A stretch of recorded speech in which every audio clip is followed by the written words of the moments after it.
Hello, friends. Good morning and good evening. Welcome to Kizuna India-Japan Study Forum. The Kizuna India-Japan Study Forum was launched in September 2022 by the Mambusho Scholars Association of India. The objectives are to explore and document the lesser known and under-researched aspects of India-Japan historical and cultural interactions and disseminate the findings through lectures, seminars, conferences, and publications. Since its inception, the forum has held one international conference in February 2023, and the papers presented are now published under the title, I quote, Geographies of Exchange between India and Japan. We also have been holding lectures on monthly basis. Today's talk by Professor P.A. George on Glimpses of Indian Culture, Great Vegetarian Festival with Vegetarian Taisai by MIYAZAWA KENJI is the 12th one. Let me welcome and introduce the speaker and the chair. Professor George, formerly in Jawaharlal Nehru University, New Delhi, is an expert on Japanese language and modern Japanese literature. He has done extensive research on MIYAZAWA Kenji, and his publications include several research papers, authored, edited, and translated books in Japanese, English, and Malayalam. He is recipient of MIYAZAWA Kenji Shoreisho Award in 2002, Japanese Foreign Minister's Commendation 2016, and the Order of the Rising Sun 2024. Welcome, George, to Kizuna session. Thank you. As chair, we have Ms. Alison Fincher. She is an independent researcher of Japanese literature in English translation. She runs the public scholarship website and podcast, Read Japanese Literature, and has reviewed more than 50 works of Japanese fiction for the Asian Review of Books. Ms. Alison is an alumnus of Oxford University and lives in Atlanta, Georgia, United States. So I request Ms. Alison to conduct the session and start the session. Thank you. Thank you very much.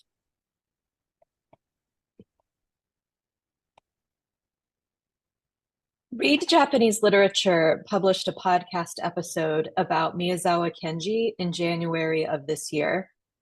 In that episode, I introduced Kenji as someone who really wasn't a man of the Taisho and Showa eras, for all that he was born in 1892 and lived through them.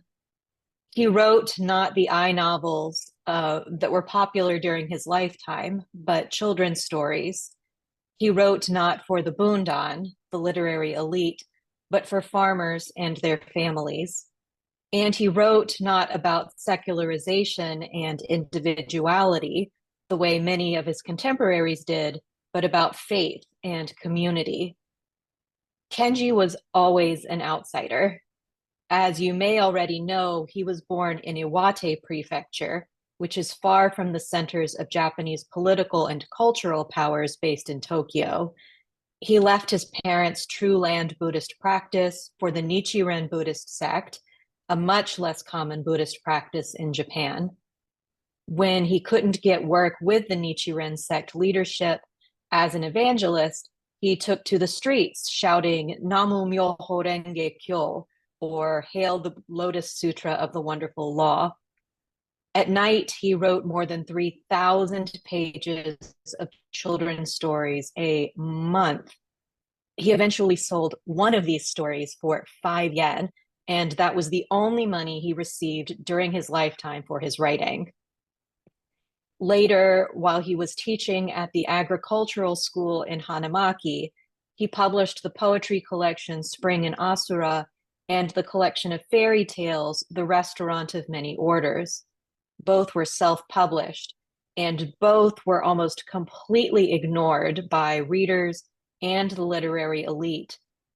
His writing gained almost no attention until just months before his death in September 1933. By then, Kenji was too ill, and it was too late for Kenji to have any idea just how much his writing would come to mean to so many people. Miyazawa Kenji has never been the center of literary attention, but neither has the world lost interest in his work in the almost 100 years since he died.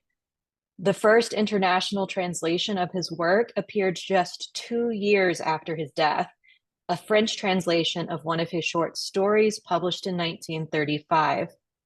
A 1957 English anthology of Japanese poetry included the first Kenji poems to appear in English. When copyright on Kenji's stories expired in the 1980s, there were a slew of anime adapting his stories. And it was in the 1980s, following the Japanese Kenji boom, that foreign translations of Kenji's work really took off. It's really thanks to the work of researchers working in and on Japan in the 1980s and 1990s, researchers like Professor George, that the English-speaking readers have access to Kenji's stories today. In 2024, Miyazawa Kenji still isn't among the most familiar names in translated Japanese fiction. Lay people interested in Japanese literature in English are most likely to mention contemporary writers like Kawakami Mieko or Murata Sayaka, or, of course, Haruki Murakami. Even more serious readers and scholars will probably start with Mishima Yukio or Dazai Osamu or Kawabata Yasunari. Nevertheless, in his own quiet way, Kenji retains his important place in the canon of Japanese literature, even in translation. I might mention that when I published that podcast episode on Kenji, I didn't expect it to be particularly popular. To my surprise, it had the most downloads in the first week of any episode I had ever published to date. That might not sound important, but for people who podcast, the downloads in the first 7 days is an important marker of how interested your audience is in what you've published. And that episode had more first 7 day downloads than my episodes on Murakami Haruki or Studio Ghibli. So a surprising number of people really wanted to hear about Kenji. I think that surprising popularity of Read Japanese Literature's Kenji episode comes down to Kenji himself and his place in Japanese literature. He remains one of the most influential children's authors in Japanese history, shaping the work of countless other authors and even anime director Miyazaki Hayao. If you dig into any writer in Japanese literature who begins a career after, say, 1960, you're likely to hit some influence by Miyazawa Kenji. His work is deeply meaningful for both children and adults. And although Kenji lived a life of contradictions, it was a life full of things to admire. He poured his beliefs into his stories, and they're beliefs that have a lot to offer readers in 2024. I would like to invite Professor George now to talk to us about the exploration of Indian society, culture, and religion in Kenji's fiction, especially Kenji's Great Vegetarian Festival. Thank you. Thank you, Ms. Alison Fincher. And I think you have done the responsibility of introducing Kenji very elaborately, which I should have done. So I am very thankful to you for giving such wonderful introduction to Kenji. I will share the screen now. First of all, let me take this opportunity to thank Dr. Ashok Jain and the Kisuna family for providing me with this opportunity to talk about glimpses of Indian culture in Japanese modern literature with special focus on Great Vegetarian Festival by Miyazawa Kenji. I also thank Ms. Alison Fincher for accepting to chair this session, and she has given a wonderful introduction of Miyazawa Kenji. So I am grateful to Ms. Alison Fincher also. In fact, I had attended some of the previous Kisuna lectures. Most of them were on Japanese fine arts, performing arts, textile and dyeing technologies, various types of mandalas, status of migrant women in Japan, etc. All these lectures were delivered in a comparative perspective with colorful slides and graphs and paintings. But in my case, since it is literature, I'm not able to present my lecture, on a comparative mode. And also, I don't have any slides which is colorful and interesting. So maybe those who are not much interested in literature might get bored listening to my lecture. So my request is that kindly bear with me till the end. I will try to make it as interesting as possible.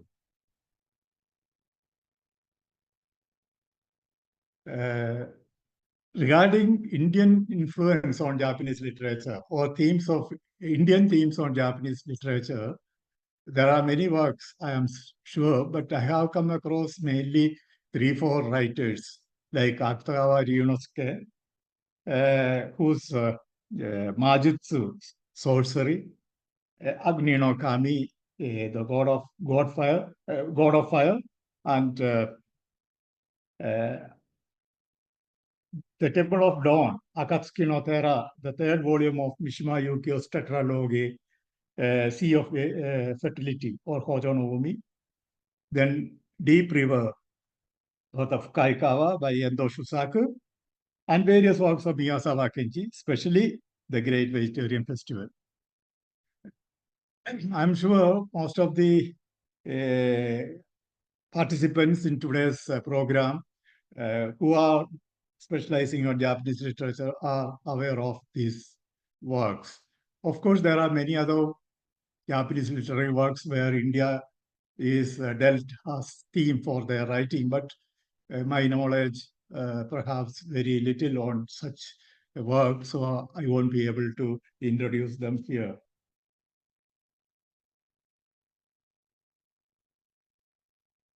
Now, this is the author Miyazawa Kenji.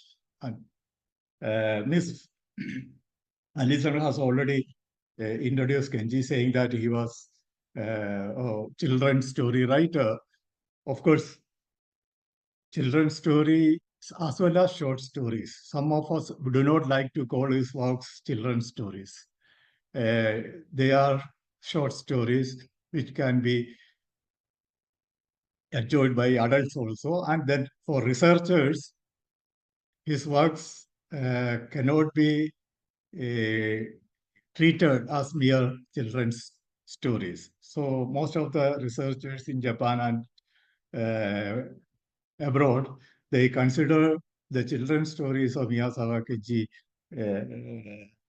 not as children's stories, but stories for the adults and all categories of readers.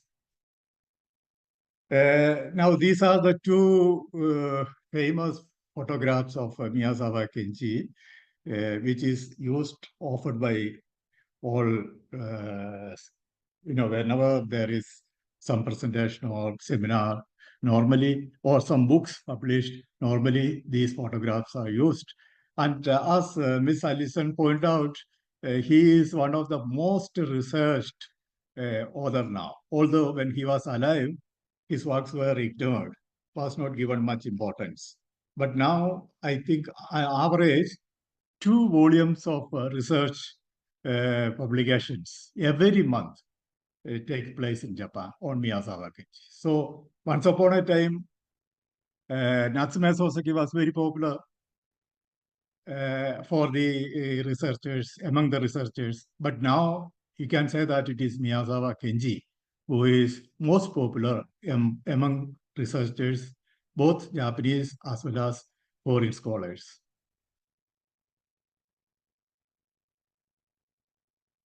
Now, let's see who was Miyazawa Kenji. Miyazawa Kenji was the eldest son of Miyazawa Masajiro and Miyazawa Ichi. His family was engaged in business of old garments and also owned a pawn shop. Very rich family.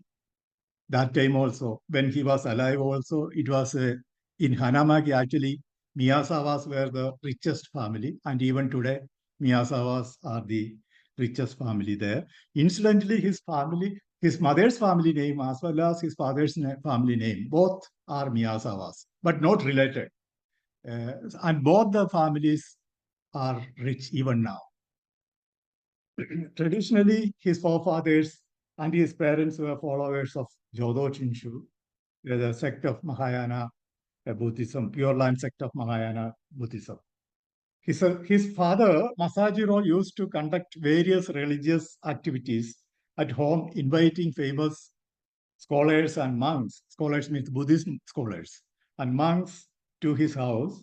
Scholars like Akegara Sihaya, very famous Buddhist monk, used to deliver lectures at Miyazawa's house. Kenji also used to participate in such activities right from his childhood. However, he happened to read the Lotus Sutra at the age of 18 and became a strong follower of Nichiren sect. This had initially given rise to a lot of arguments and confrontation between his father and himself. His father was dead against him converting into Nichiren sect. However, after his death, he died at the age of 37. And after his death, the whole family, including his parents, converted into Nichiren sect. So you can, one can assume how influential was his, or how strong was his faith in Nichiren sect, which influenced the whole family after his death. Kenji had also specialized in agricultural science and was a known geologist, helping the poor peasants around his village. He started writing poetry right from his teenage and became a prolific writer of children's stories and short stories later. And besides writing, he had spent a lot of time observing the nature and the wonders of the sky, climbing mountains, collecting rare stones, plants, and observing animals and birds. In fact, Iwate-san, the tallest mountain in northern Japan, in Iwate-ken, which is also known as the Fuji-san of Tohoku, northern Japan. He climbed that mountain 29 times in his lifetime.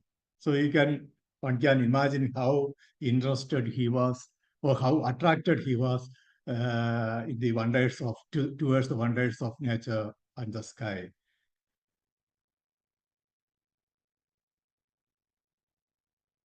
And then besides that, actually he used to collect a lot of precious rare stones, and he acquired a nickname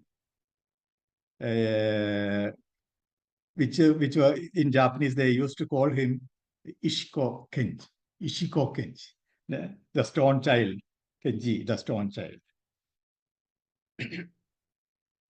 And also he was very much interested in Western music. And since his family was very rich, he used to buy whenever a new musical record appear in the market. He had the gramophone recorder player, and in the evenings, he used to invite all the youth around his house in his village, and they used to enjoy Japanese Western music, and he used to teach them also Western music, as well as the poor peasants around his village. He used to give classes to them free of cost. And of course, there are many things which one can say about Miyazawa Kenji, but due to time limit, I cannot go into much details. Anyway, he was very supportive, and his worldview was entirely different from the worldview of his parents, who were believers of Pure Land Buddhism, sect of Buddhism. Now, what was his world outlook, or what was his philosophy? In one word, we can say that as far as literature is concerned, he used to say that religion is art and art is religion. So he could not differentiate or could not separate literature or art from religion.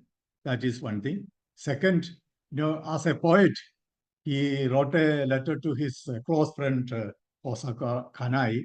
In a letter, which he says that a person who can enjoy pain is true poet. Isn't it wonderful when you yourself in the wind and light, when the world becomes your garden, or when you lose yourself in a trance, feel that the entire galaxy is yours alone. So from this, you can understand how much he was connected to the nature and its wonders. And in fact, he was a selfless person.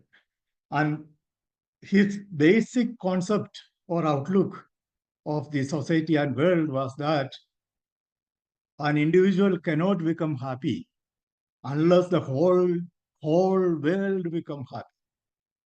Now, of course, similar teachings are found in Hokkekyo. I have read the Hokkekyo completely in Japanese, and there are various places where Hokkekyo also point out this particular ideology, that an individual cannot become happy unless the whole world become happy. That means an individual cannot be comfortable or lead a happy life if people around him are not happy. So that was his basic principle. And in all his works, what we find is the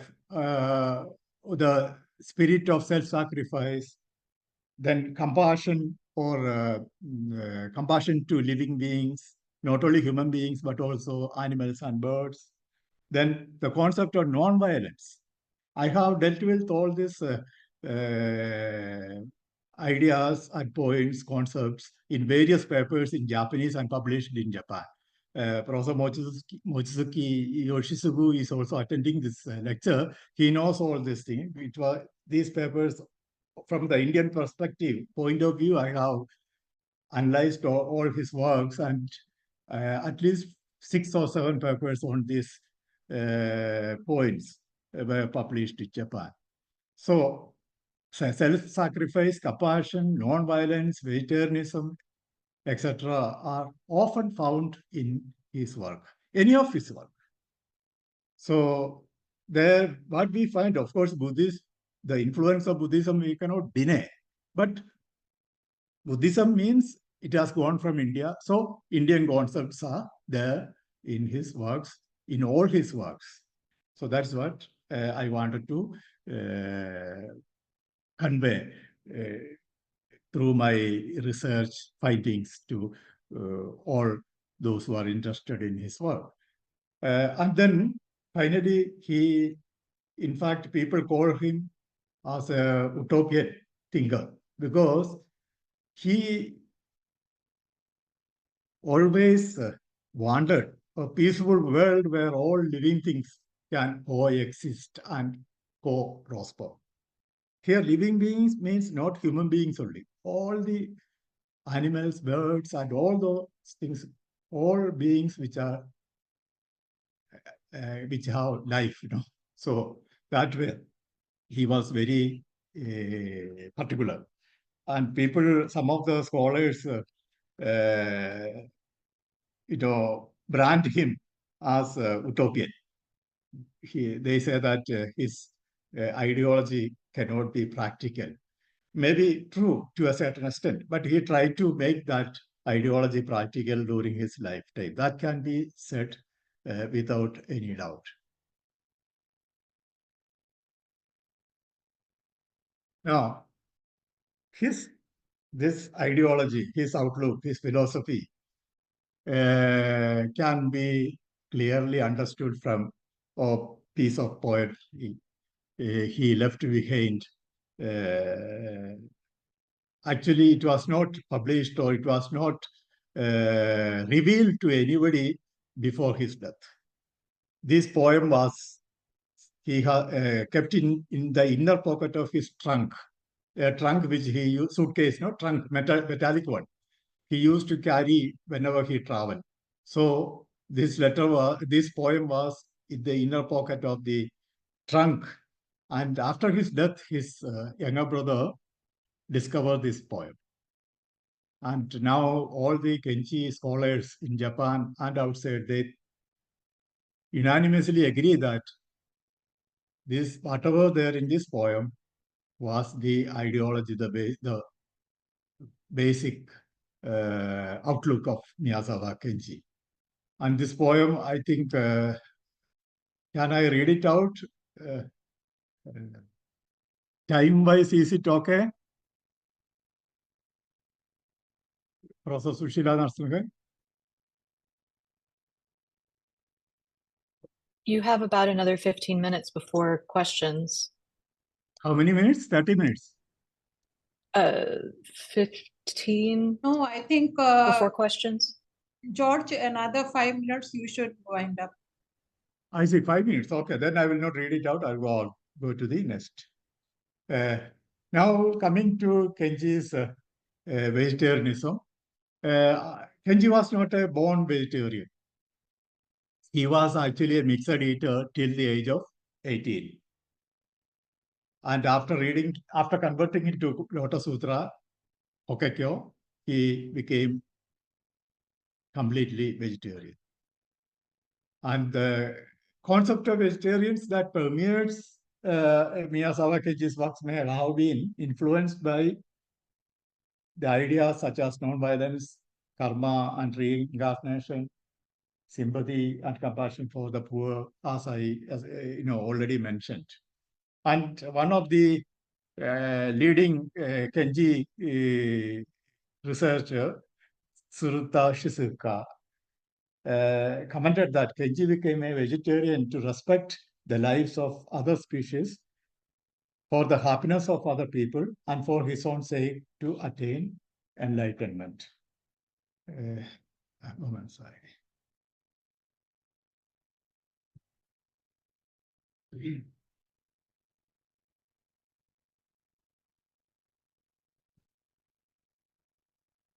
Now, before writing this Vegetarian Taisai, the Great Vegetarian Festival, he had written another work which is called Senkyu Hyaku Sanju Ichinento Hyokuto Vegetarian Taikai Kembundoku, record of the 1931 Far Eastern Vegetarian Convention.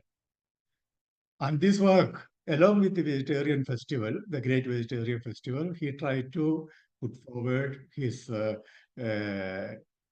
concept, ideology, outlook on vegetarianism. One of the leading scholars of Kenji, Ueda Akira, commented that both these works are important clue to understanding Kenji's view on life and religion. It can be assumed that Kenji had considerable knowledge and deep interest in vegetarianism. He wrote this work after careful preparation and understanding various aspects of vegetarianism and non-vegetarianism. It's clear from the way the characters in the story speak about them, and so on and so on. So he wrote the Great Vegetarian Festival with a clear intention to propagate or to put forward his outlook on vegetarianism to the world outside. And now, in the process, I have gone through the Lotus Sutra, Hokkekyo in Japanese, and to find out whether Hokkekyo is prohibiting or preventing its faithfuls from eating meat. But throughout Hokkekyo, there is no sentence which prevent people from eating meat. Only certain restrictions are made. And those restrictions also, not eat against eating meat, but going closer to people who do certain type of work. And, like butchers, poultry dealers, hunters, etc., one should not have any contact. And then those,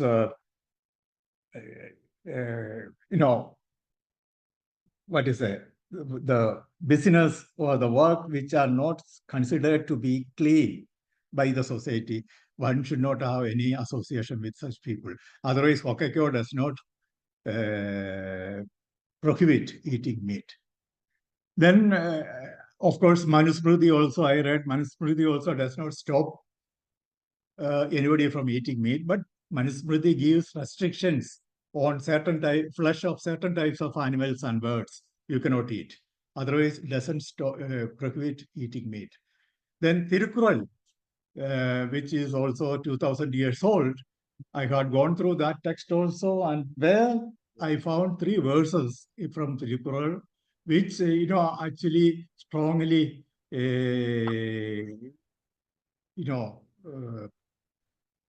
prohibiting or preventing eating flesh of other animals. Now, the verse 251, how can he who eats the flesh of another to fatten his own body show pity on others? Then verse 253, can he who holds a deadly weapon have mercy? Surely there will be no pity in the heart of a meat eater. A sensible man, verse 258, a sensible man who has renounced passion will not eat meat that has been abandoned by life. Now, coming to the main topic of the today's lecture, the Great Vegetarian Festival.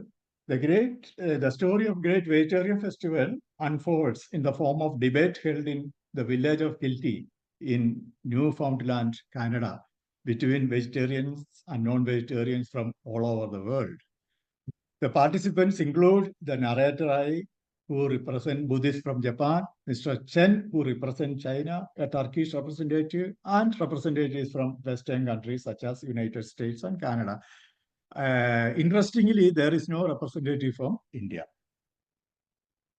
KENJI is trying to make a comparison of positive and negative aspects of vegetarianism and non-vegetarianism through a debate between the vegetarians and meat eaters.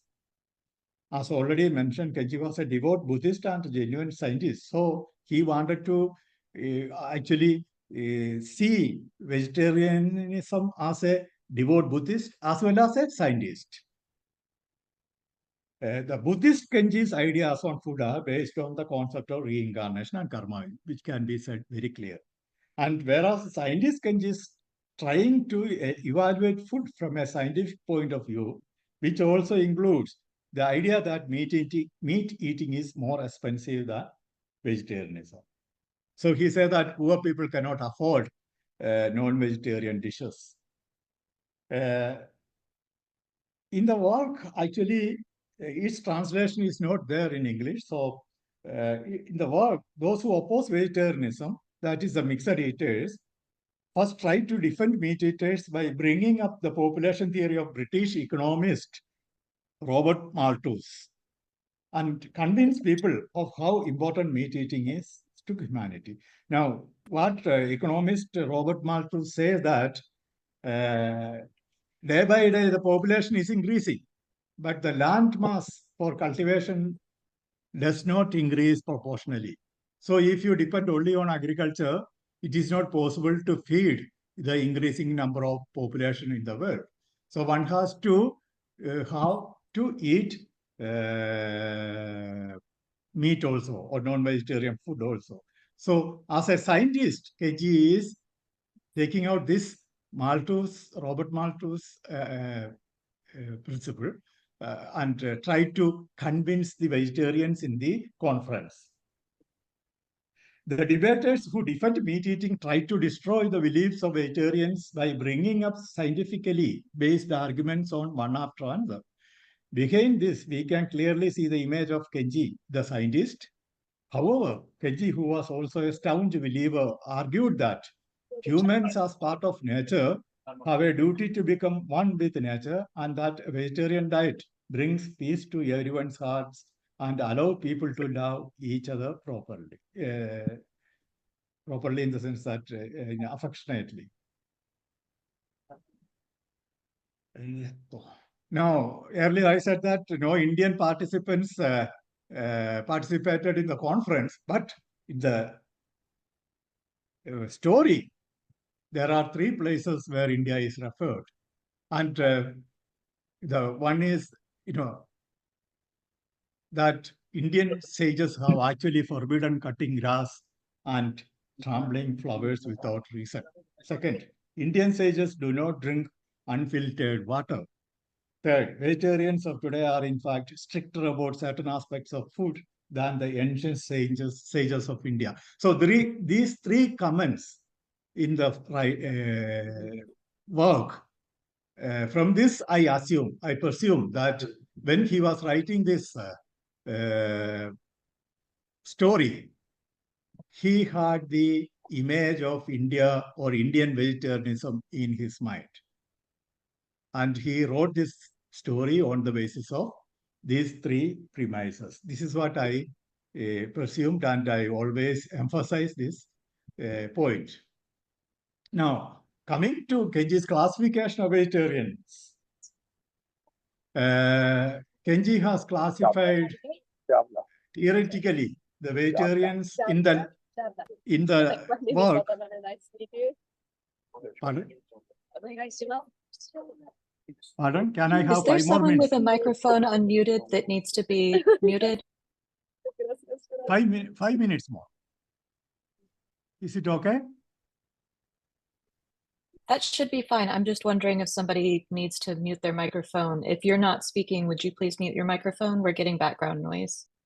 No, I have to finish, no? No, please continue, Professor George. Yeah, 5 minutes. Please give me 5 minutes more. That's all. In the story, he is classifying theoretically the vegetarians into 2 categories. One is sympathetic or compassionate group. In Japanese, he named it dojoha. And then second group is preventive group, yoboha. And on the basis of the intake of food, choice of food, he classified them further into 3 categories. That is absolute school or sattaiha. Sattaiha, they don't eat any animal products, even milk and milk products, they don't eat. Then electric school, sechuha. It is okay to eat cheese, butter, eggs, etc. because they don't kill living things. If you don't kill any living beings, you can have, the products made out of their milk or their, milk, and then for poultry, eggs, you can have, but not chicken.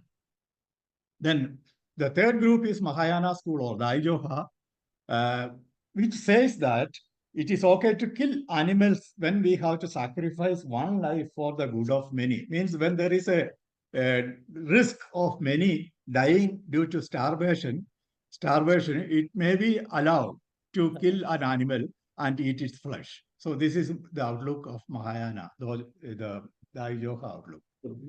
So he classified theoretically the vegetarians into 2 groups, and then on the basis of food, he classified them into 3 groups. So when it comes to Indian classification of vegetarians, I have gone through various materials. And in India, we can theoretically classify the vegetarians into three groups. One is religious group, Shukyoha, or second is compassionate or animal lover group, same as Dojoha of Kenji's classification, and then Yoboha, preventive group, same as Kenji's classification. And food-based classification of people who, in India, we can broadly divide them into, classify them into two groups, that is, people who eat only vegetables and milk products. See, in India, even the Shukyoha, they eat, they used to nourish milk and milk products without any problem. But Kenji's classification, the Dojoha, the compassionate group, they don't take any animal product. And then, of course, in India, we have people who eat egg, fish, etc. So the classification of Kenji in the work is almost similar to the actual vegetarianism happening in India. And according to, the recent reports, in India, only 2 out of 5 Hindus are vegetarians. Almost 100% of Jains are vegetarians, and around 80% of Sikhs are vegetarians, whereas Christians and Muslims are almost overwhelmingly, they are meat eaters. So these are all from the proper research papers I have just noted down. Professor George, we need to open it up to questions very soon. Yeah, I'm going to finish. This is the last one. Finish. He ends the work saying that if we think the pain that animals endure when we eat meat, it is not at all an admirable deed. Vegetables bring peace to everyone's heart and allow us to love one another properly. All living things have been going through a cycle of continuous transmigrations for countless kalpas. He used the word kalpas. There are 9 stages of transmigrations. We see 2 of them with our own eyes. A soul sometimes reborn as human, sometimes it is born among animals, or what we call beast. Sometimes it is born in heaven. In between, it gets close to and separates from many other souls. They are friends, lovers, siblings, parents, and children. They move away from each other, and after a lifetime, they no longer know each other. Infinite combinations are possible. So all the living beings around us are parents, children, and siblings for a long time. So we should abstain from eating meat. This is what the conclusion of the story. With this, I would like to end my lecture. I'm very sorry for taking a long time. Thank you very much.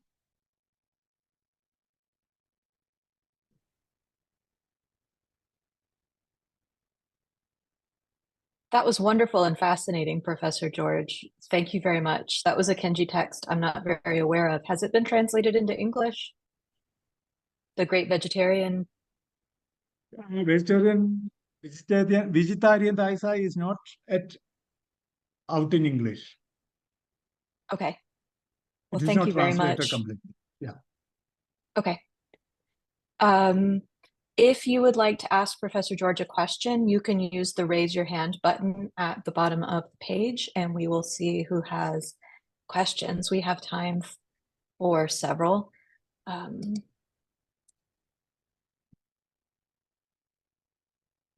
Is it possible to ask him? I'm sorry, I'm not sure who's speaking and your microphone is breaking up.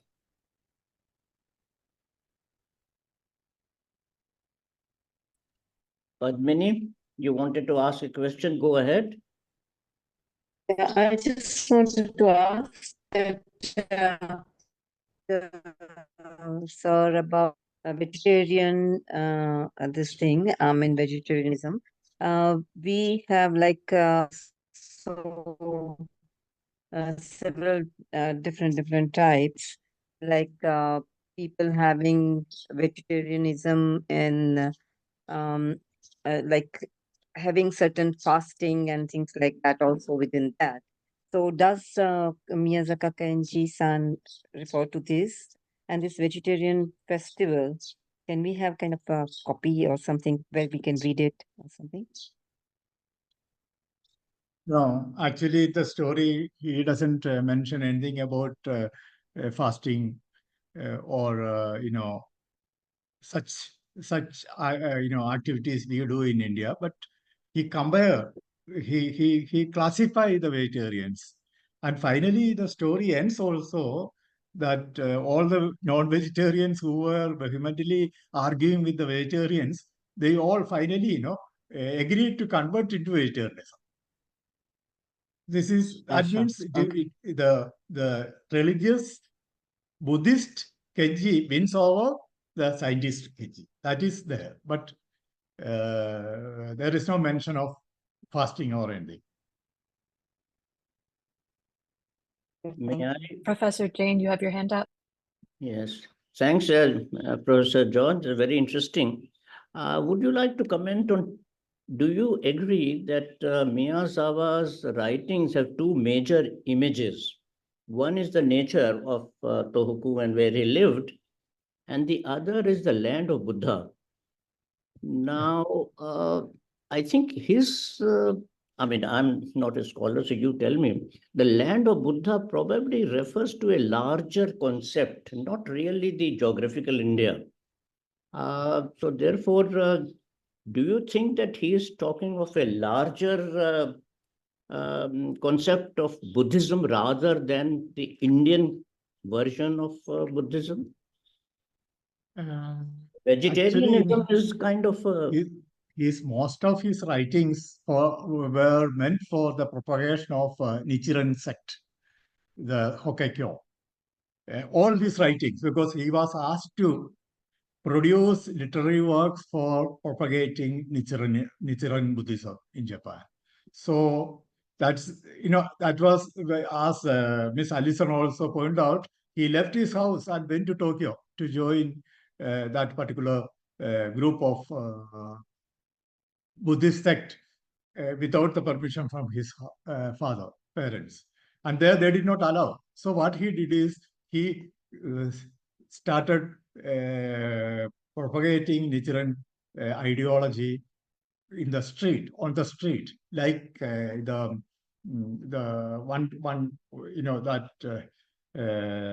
one group of Christians. You must have come across them, who on the junctions and crossings of the highways and roads, they stand there and preach. Same way he stand on the roadside and started distributing the Buddhist scriptures, and then, of course, he also helped the organization in their activities, various activities. But he could not continue it because his younger sister fell ill, and then he had to come back. And then, of course, when he talk about Buddhism, mainly it is the Hokkaido. And he has written to one of his friend in a letter, which I don't exactly remember the verses, but which meaning is that when he think about Nichiren and Hokkaido, he enter into a condition of trance. He said that. That means he was so much involved in Nichiren's ideology. And, he used to, during winter, peak winter, when snowing is there, he used to go out. And in the snow, when there is snowing, he beat drum, not drum, that one musical instrument, and he goes around and then behave as if he is slightly eccentric. So this type of activities he used to carry out. So his dedication to Nichiren sect, Nichiren or Hokkaido, was very strong.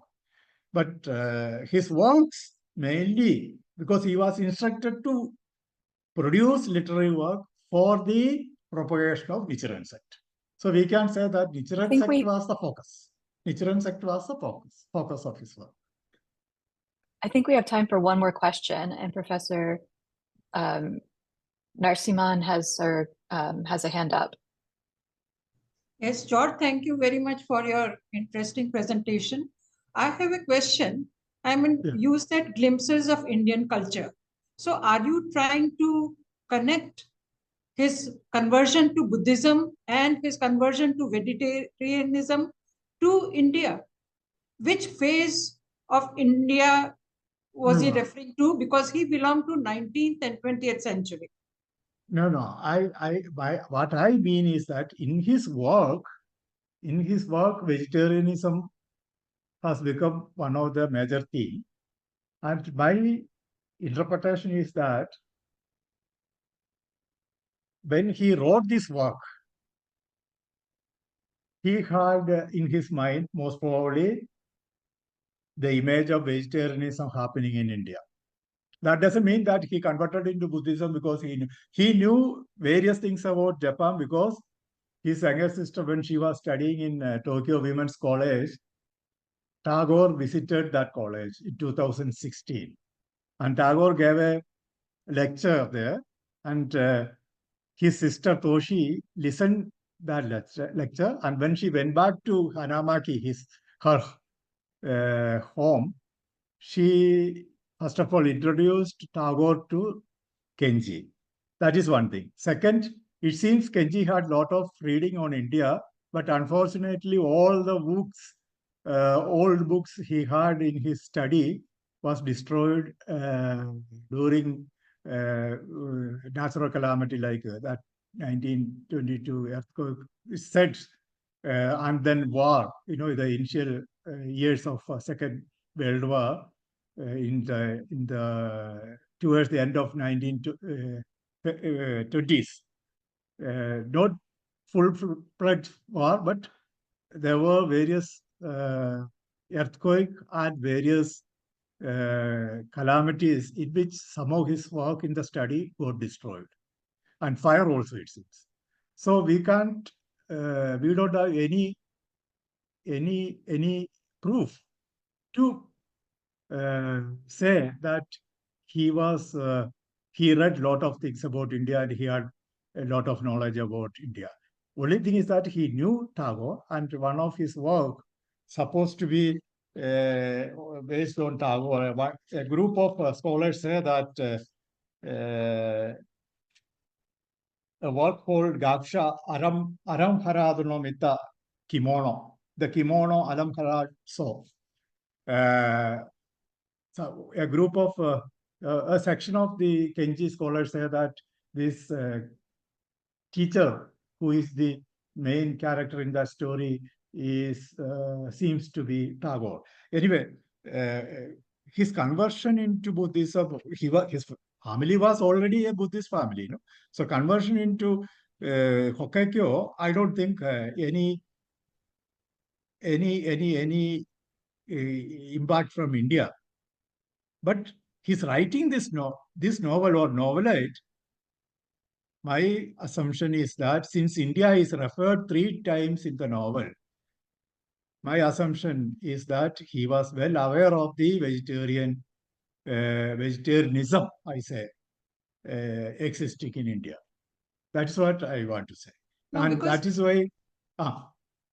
because he belonged to 19th and 20th century. At that time, India was a colony of Great Britain. So vegetarianism at that time, it was not so popular. And even if his sister met Tagore and listened to Tagore would not be talking about vegetarianism or Buddhism, because he himself was a non-vegetarian and he was not a Buddhist. No, Tagore, I don't say Tagore must have told him. No, maybe he must have got the information or the knowledge from various texts, Buddhist texts. I'm very sorry. This is... Yeah, that is there. This is fascinating, but I think... I think Dr. Jain may have some closing remarks.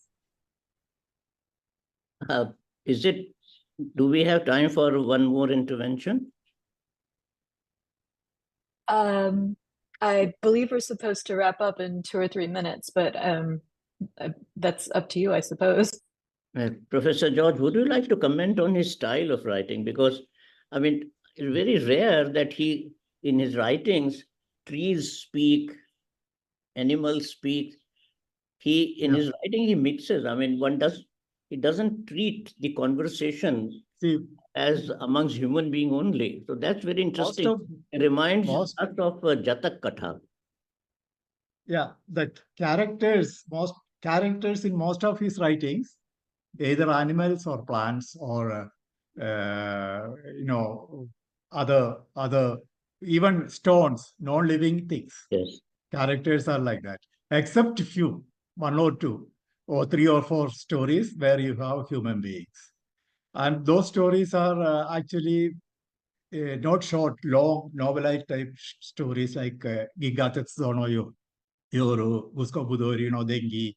All these stories are long, but otherwise, most of his writings, the main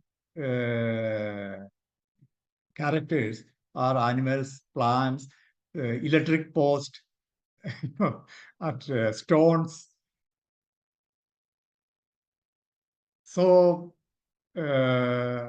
although one section of the scholars say that he is primarily a children's story writer, but the concepts, ideology, the stories, they are of much higher level.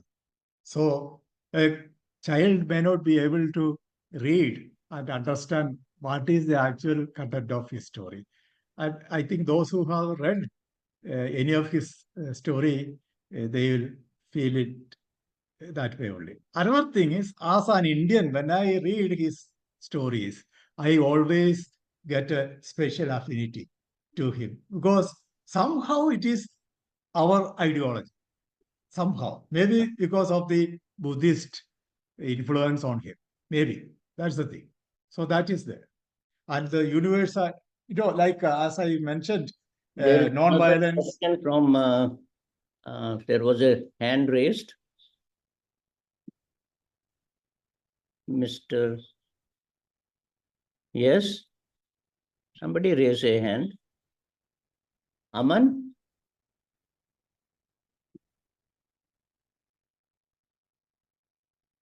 I think no hand is there. I wanted to clarify, Professor George, that by calling Kenji a children's author, I think very highly of children and children's stories, not less of Kenji, just to be clear. Yeah, actually, some of the stories are specifically children's stories, but not all. That is something which I want to make clear. And even, like here, Mochizuki Sensei is there. He is one of the pioneers in the research, among Kenji scholars. And most of the scholars in Japan, they say that they are not primarily children's stories. They are actually in the form of children's story. He is trying to convey higher level of ideology, whether it is Buddhism or his own personal outlook. But the level is very high. And the major ideologies are the concept of non-vegetarianism, concept of vegetarianism, concept of non-violence, concept of self-sacrifice. These are major concepts found in any of his stories. So when I read it, as Indian, I get a special feeling of affinity towards Kenji. Yeah. Professor Jane, did you want to make your closing remarks?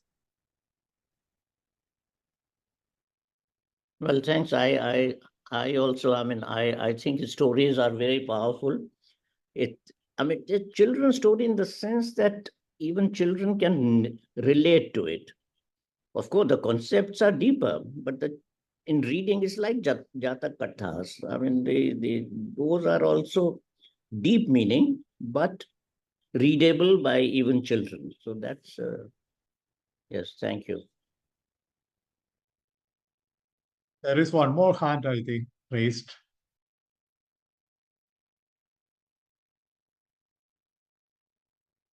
would you like to ask your question, Yeah. 33E? Yes, yeah, thank you, George Sensei, for such an enlightening lecture. I'll be very quick. I know that we are not left with much time. Since it's just two questions I have. One is that this vegetarian festival, which was being organized in Canada, what was the reason that India was not invited? Like, what could be the reason? And my next question is that since Miyazawa Kenji, he knew about India and the vegetarianism which Indians practice, did he try and make or establish any contact with Indian scholars before writing about vegetarianism in his works? Yeah. Thank you. The first question, I am also, surprised. When I read the story, I didn't find any Indian representative. But later, when in the story, when I found reference to India 3 places, I, come to the conclusion that maybe India for him, whether it is Hinduism or Buddhism, most probably he must have taken India as a country of Buddhism. So if it is Buddhism, then Japan and China both are Buddhist countries. Their representatives are there. Maybe that is one reason which, he avoided any Indian representative. There are representatives from Turkey. There are representatives from Canada, European countries, America, but not from India. So that is something which is surprising to me also. But these 3 statements on India, and that is the reason why I, agreed to give this lecture, glimpses of Indian influence, because he had in his mind, this is my presumption, and I think most of the KENJI researchers, they agree with me. He had his, idea about Indian vegetarianism. Whether it is Hinduism or Buddhism or Jainism, he may not be able to differentiate, but India means vegetarian. That concept was there, I think, in his own. That's why he mentioned these 3 points about India. He has not mentioned any such, he has not given any such comment on any other country in the work. So, and he uses ancient sages. So he knew that in India, ancient sages, they were strict vegetarians. So that he knew. That's why I presumed that he had a clear idea about Indian vegetarianism while writing this, although there is no representative from it. And second, whether he had any contact or he consulted with any Indians, I think except hearing from his sister about Tagore, I don't think there was any chance for him to have a person-to-person interaction with any Indians those days in Japan. That too in Hanamaki, northern Japan. If it is in Tokyo, then there must have been some chance, but not in Hanamaki. So I don't think he had any direct contact. Is that okay, Anushri? Yeah, thank you, sir. Thank you Alison, everyone for I think attending. we need to wrap up. Yes. Sorry, just Thank you one everyone more for question attending. from Sitma. Hello, Go ahead. can I have a very short question? I think, I think we're over time. Okay. okay, all right. Professor Jain, do you want to make any closing remarks? Sushila would make, I suppose. Okay. Okay, so thank you very much, George-san, for a interesting presentation. And it was really wonderful having Miss Alison Fincher as the chair. And we are really sorry to wake you up early in the morning. Thank you both very much for your insightful comments and your interest in Kizuna activities. All the lectures are available on YouTube, Kizuna India Japan Forum, and the Mosaic website. On behalf of the Kizuna India Japan Study Forum, I thank all the participants for joining us via Zoom. Thank you very much. Thank you. Thank you very much. Thank you. Thank you, Dr. Jain. Thank you, Professor Sushila. Thank you, everybody. Thank you, Miss Alison. Thank you, Professor George. Thank you. Let's keep in touch. Alison, we will. And Thank if you. there Yes, are please. any Thank you. questions which have not been answered, you can mail to Kizuna or directly to Professor George. Thank you all. Thank you.